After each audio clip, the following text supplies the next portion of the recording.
Hey Cider Explorers, is it just me or it's getting hot in here? Sounds about right for the debut of our slushy cider series. Starting off with our Dragon Fruit Mango.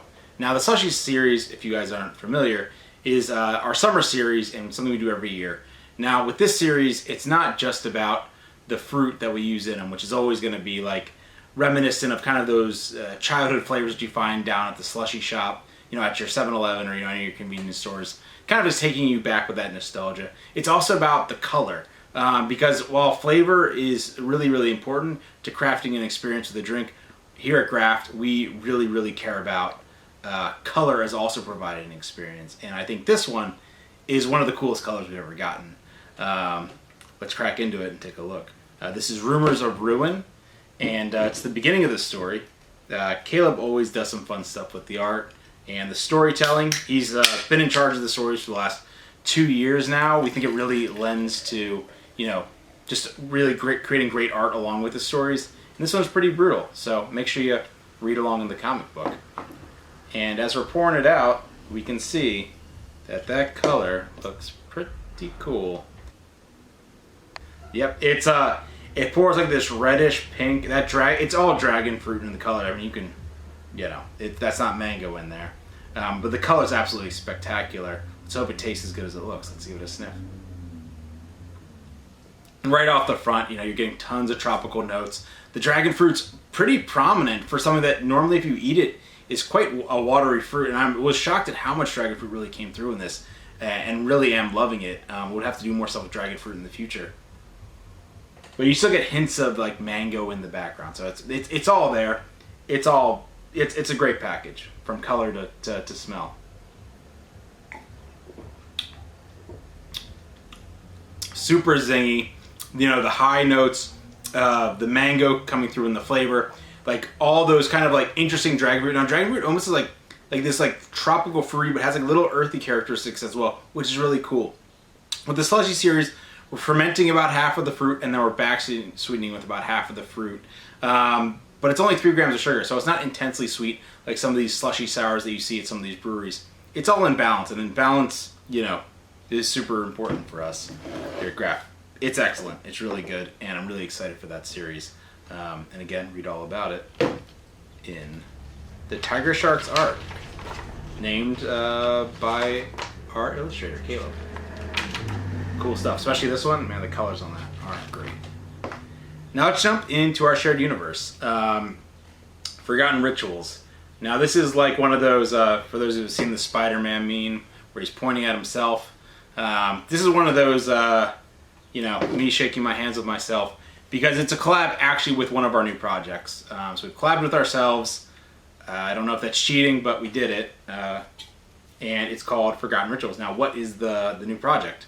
So we've been prototyping and testing and trying all this cool new stuff here at Graft, and doing iteration after iteration after iteration to make hard kombucha. So we actually got our brewing license. We don't plan on making any beer, but we are excited to make hard kombucha and regular kombucha as the base. So what makes this a peach matcha kombucha cider?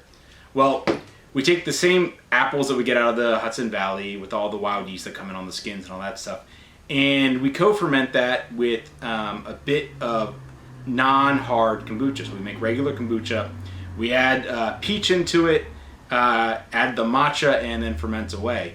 And it creates like a really cool dynamic flavor. And in doing this collaboration, we want to take a little bit of what we were doing with Ritual, like adaptogens, using interesting, you know, whole leaf teas or different teas that really, I think, have a really high quality, and then pairing that up with some of these more like apothecary-like flavors. So it's peach, it's matcha, you know, ginger, ashwagandha root, some really cool stuff.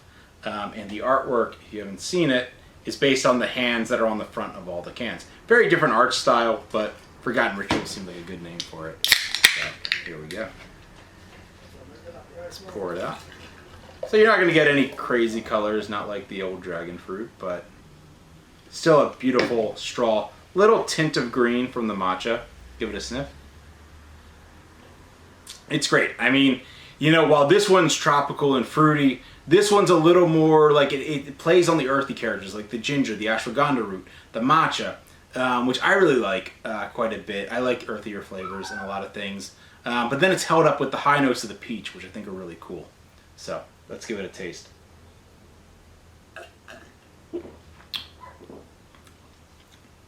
And right off the bat, I mean, this is a cider that I really love. You get a little bit of the hints of the kombucha, a little bit of the acetic, but not too much.